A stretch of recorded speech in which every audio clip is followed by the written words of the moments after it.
Salut tout le monde et bienvenue dans une toute nouvelle vidéo news, les vidéos du dimanche matin dans lesquelles on parle de l'actualité de la licence Transformers.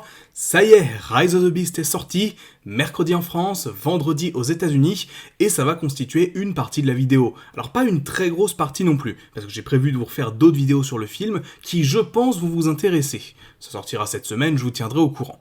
Bref, on a pas mal de sujets à évoquer cette semaine. On va commencer par les gros sujets, entre guillemets, et ensuite on partira du côté des figurines petit à petit pour voir les annonces qui ont été faites dans la semaine. Mais le premier sujet, inévitablement, ça va être sur Transformers Rise of the Beast. Le film est sorti, ça y est, il est disponible en France, il est disponible aux États-Unis, en Chine, bref, c'est les premiers jours de sortie, on est au moment où j'enregistre samedi, donc les chiffres de box-office du week-end ne sont pas encore disponibles, mais les premières estimations et les premières tendances sont là.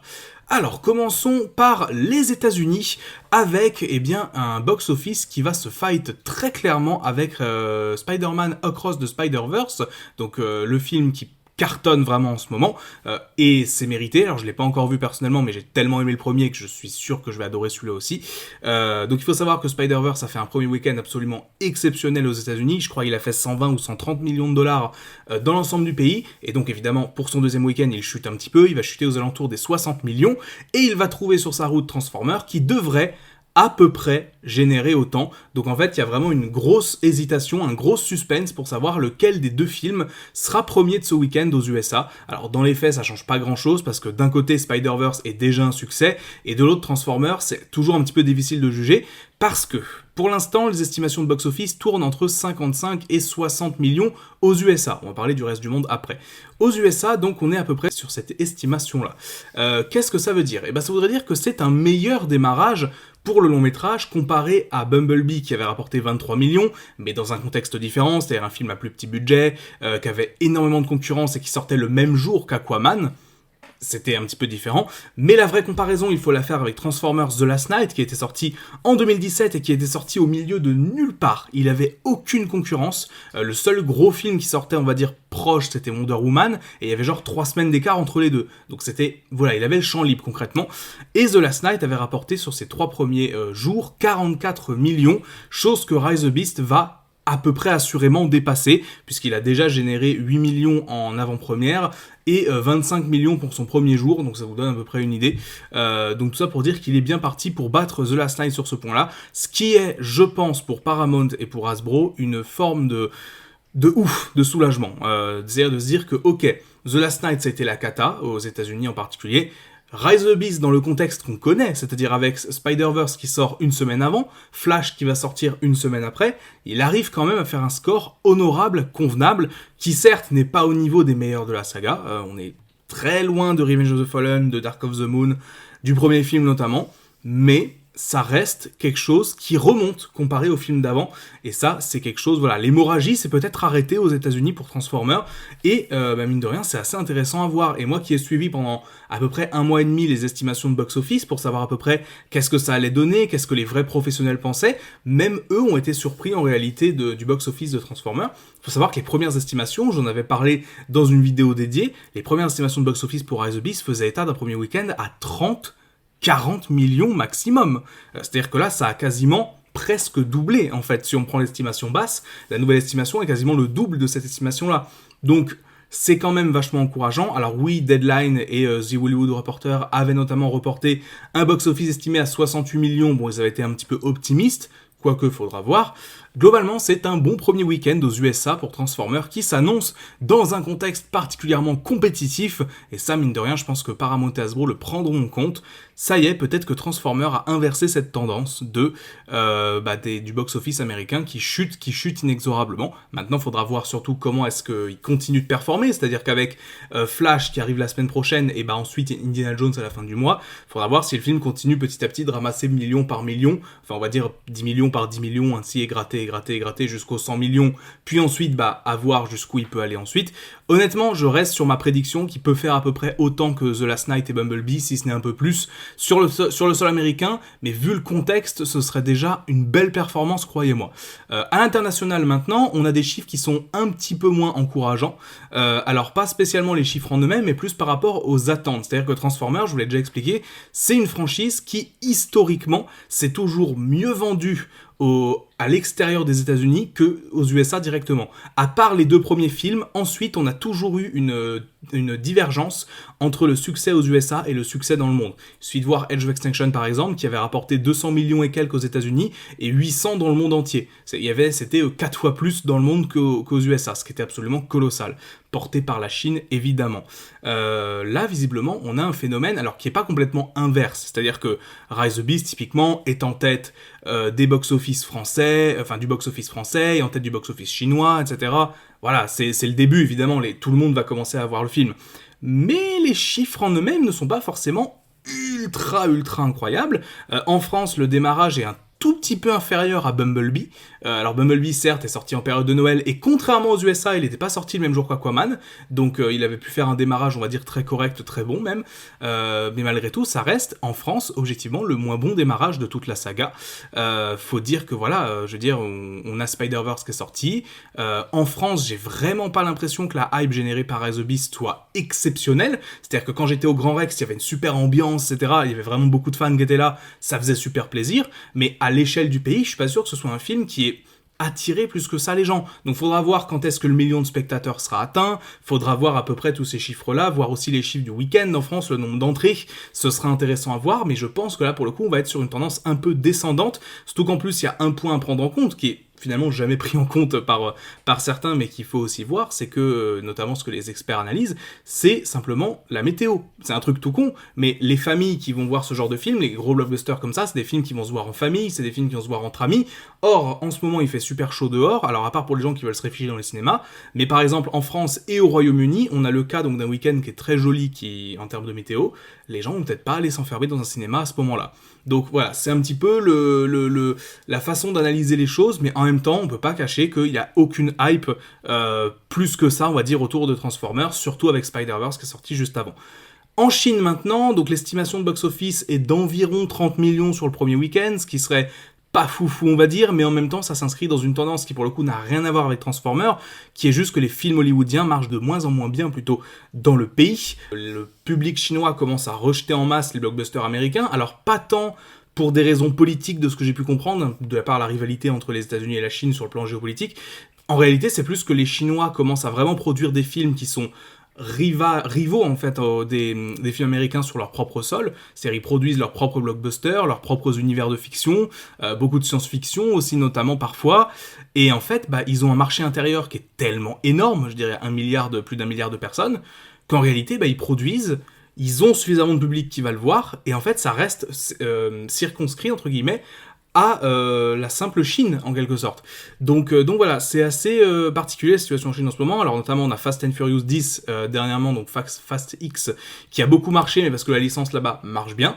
Reste à voir Transformers si ça va marcher. Les premiers retours étaient pas très positifs au début, mais finalement il semblerait qu'après le premier jour de diffusion, les Chinois aiment bien le film. Donc reste à voir niveau box-office global que ça va donner. Alors un élément aussi à prendre en compte, mais qui honnêtement pour moi ne joue pas.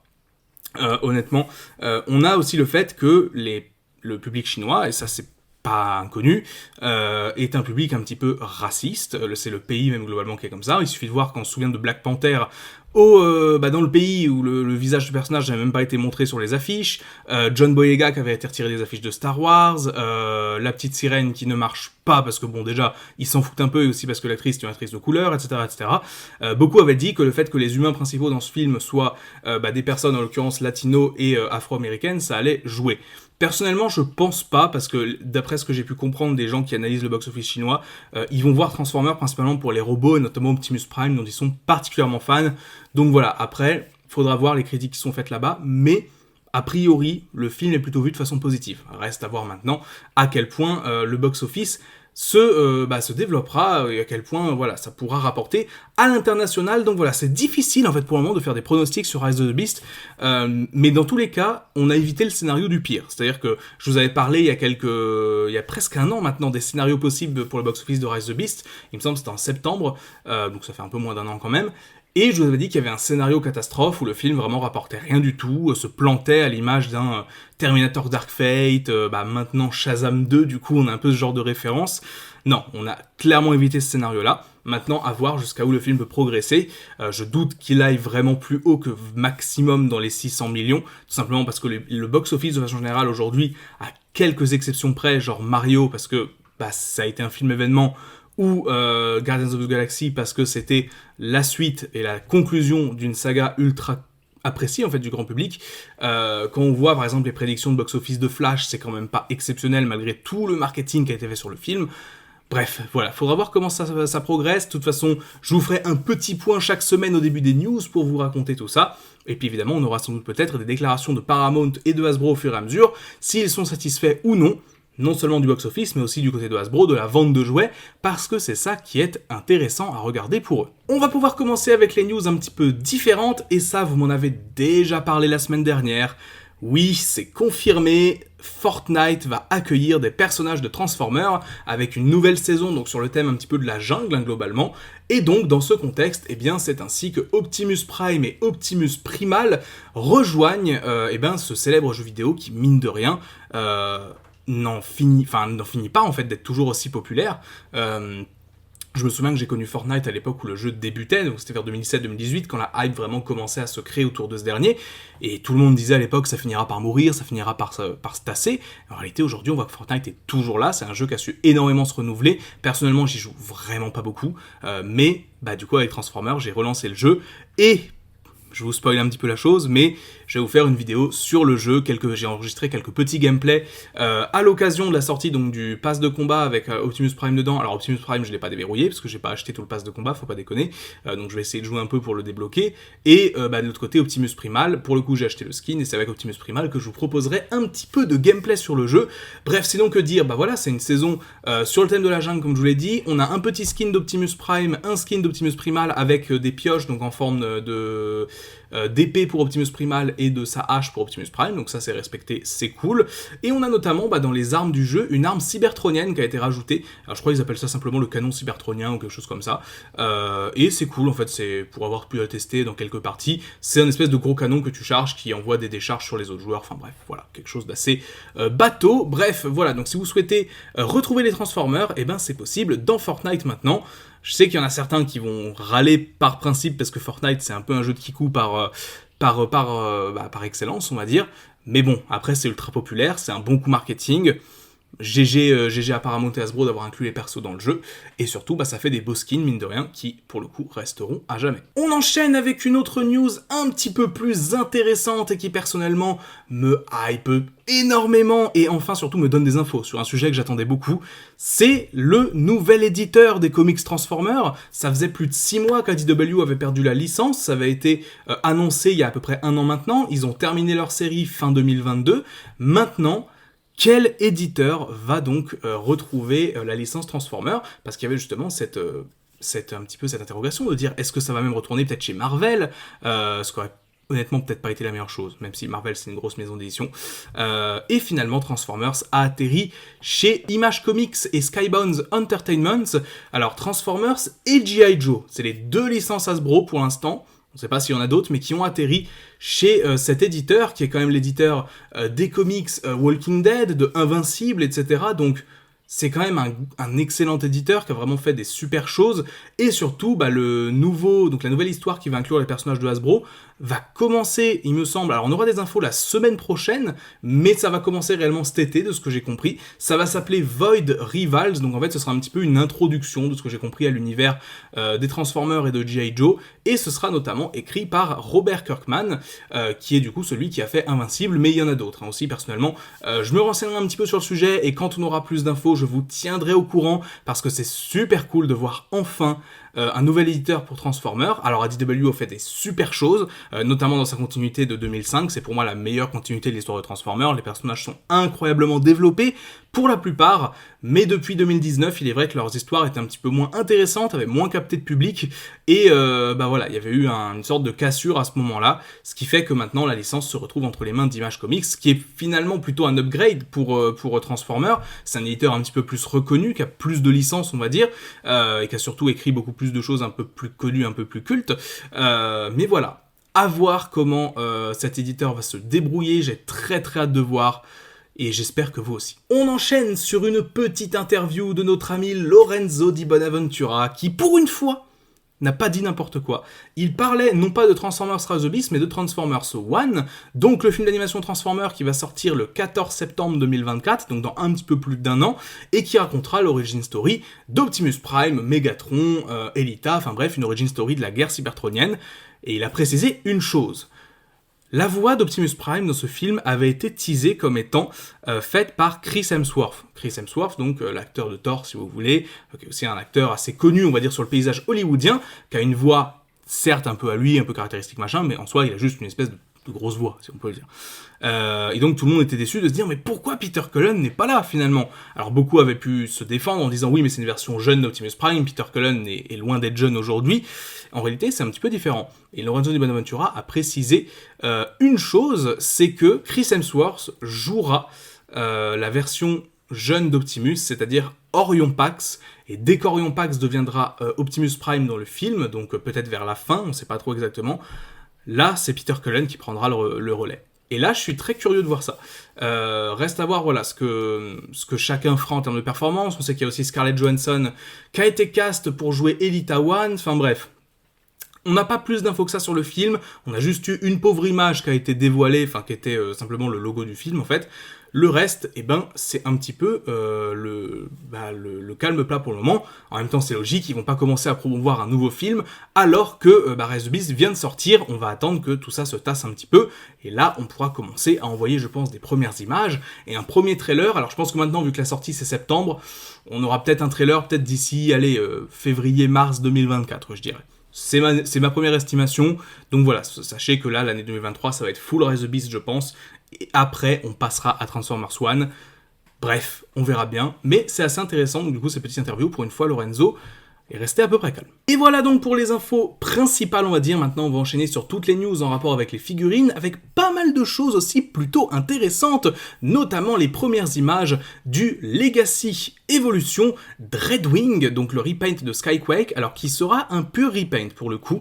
C'est logique, hein, le perso réutilisait le même modèle 3D dans Transformers Prime, c'est le même modèle, c'est le même personnage, c'est le même jouet, juste avec des nouvelles couleurs. Je n'en attendais pas moins en fait personnellement. Il a juste un nouveau logo Decepticon, il me semble, sur le torse, qui est ici le logo des forces aériennes Decepticon, mais je peux dire de la merde.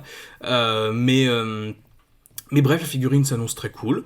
L'arme, je sais plus si c'est exactement la même que Skyquake, parce que j'ai pas eu cette figurine entre les mains pour le moment. Mais en tout cas, elle a l'air toujours aussi cool. Bref, un repaint qu'on attendait, qu'on va avoir, c'est sympa. Un autre jeu un petit peu plus énigmatique qui avait été annoncé il y a quelques temps, enfin qui avait été leaké en tout cas dans des listings, c'est Dying Prowl, donc le Prowl mourant du film de 86, dans la gamme Studio Series 86, mais la sous-gamme Buzzworthy Bumblebee. Et c'est bel et bien ça, c'est un Prowl qui est en train de mourir, mais alors le niveau de détail dessus, il est un peu triste quand même. C'est juste un Prowl avec des phares cassés, une pièce mécanique apparente au niveau de son torse, et une tête un peu triste en mode « Ah non, j'ai pas envie de mourir ». Moi je dis, on aurait pu lui faire les yeux jaunes et lui mettre de la fumée qui sort de la bouche, ça aurait été quand même un peu plus intéressant. Il a aussi un petit effet de fumée, de brûlé on va dire sur la partie de sa blessure, mais globalement c'est un peu pauvre, on va dire, en termes de nouveauté pour quand même quelque chose qui est censé être la représentation d'une scène un peu bizarre de base, mais ok, pourquoi pas. Tu fais une représentation de ça, tu vas jusqu'au bout, tu lui fais des yeux jaunes, quoi. Je veux dire, là, pour le coup, bon... Si jamais un jour j'ai cette figurine entre les mains, ça méritera un petit custom, je pense, au niveau des yeux, si je m'y mets d'ici là. On enchaîne avec les modèles kits, notamment de YOLO Park, qui nous tease très gentiment avec des petites images, et notamment l'arrière-train un peu d'un monk, le fait qu'ils vont sortir un modèle kit Optimus Primal en mode gorille. Donc voilà, ils ont fait Bumblebee Optimus Prime et Optimus Primal en mode robot. Optimus Primal va arriver en mode monk, et ça c'est plutôt cool, donc voilà, sachez-le. D'ailleurs il me semble que les modèles kits ont commencé à sortir en France, on a notamment Bumblebee qui est étonnamment pas cher, hein. Il tourne dans les 30€ à peu près, donc franchement c'est plutôt sympa.